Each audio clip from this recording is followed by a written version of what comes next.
नमस्कार, मैं हूं आपके साथ विभा उपाध्याय और आप देख रहे हैं न्यूज़ 18 बिहार झारखंड का डिजिटल प्लेटफॉर्म। कतर पर इजराइल का हवाई हमला एक ऐसा हमला जिसने पूरे खाड़ी को हिला कर रख दिया है।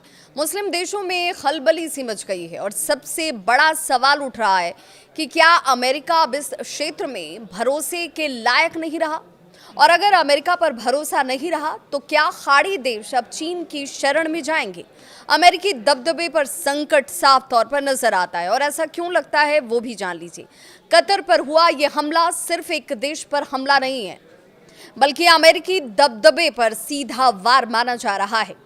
वो अमेरिका जिसे कभी खाड़ी का सबसे बड़ा सुरक्षा गारंटर माना जाता था, आज वही अमेरिका चुप है। कतर पर हमला हुआ और वॉशिंगटन खामोश रहा। यही वजह है कि अब ये देश अपनी विदेश नीति नए सिरे से लिखने लगे हैं और उन्हें एक नई उम्मीद भी नजर आ रही है। वो उम्मीद है चीन में। ट्रंप प्रशासन पर आरोप है।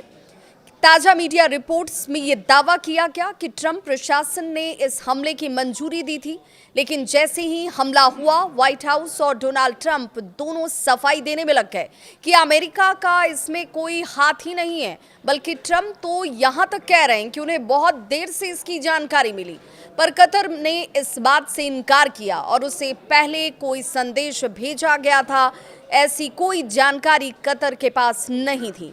हमला और नाकामी साफ तौर पर नजर आई।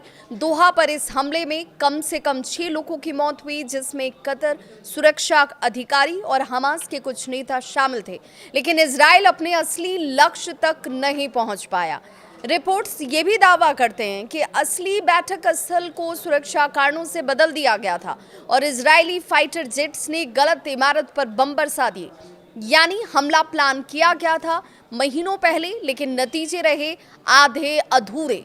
अमेरिकी खामोशी पर शक की सुई भी घूमती है। सवाल खड़ा होता है, आखिर अमेरिका ने कुछ किया क्यों नहीं। दोहा से सिर्फ 30 किलोमीटर की दूरी पर है अमेरिका का सबसे बड़ा सैन्य अड्डा अल उदीद एयरबेस। यही है अमेरिकी राजदूत का घर और यहीं से ऑपरेशन सेंटर कतर के आसमान पर नजर बनाए रखते हैं। लेकिन जब इजरायली फाइटर जेट्स बम बरसा रहे थे, तब ये सेंटर चुपचाप खामोश रहा। क्या अमेरिका पहले से सब कुछ जानता था, और क्या उसने जानबूझकर कतर को चेतावनी नहीं दी। जॉर्डन का इस पर बयान आता है और इस बीच जॉर्डन ने सफाई देते हुए कहा कि उनके हवाई क्षेत्र का इस्तेमाल इजराइल ने नहीं किया है। यानी ये हमला पूरी तरह से कतर की सीमा और सुरक्षा को लांघ कर किया गया। अब खाड़ी देशों के बीच इस बात की चिंता और गहरी हो गई है कि अमेरिका उनकी रक्षा कर भी पाएगा या नहीं। कतर पर इजरायली हमले को लेकर अमेरिका की खामोशी और चीन की बढ़ती मौजूदगी कई सवालों को खड़ा करती है। और क्या ये संकेत है कि खाड़ी का भविष्य अब वॉशिंगटन नहीं बीजिंग के हाथों में जाएगा।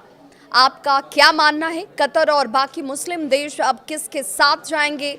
अपनी राय हमें कमेंट बॉक्स में ज़रूर बताएं।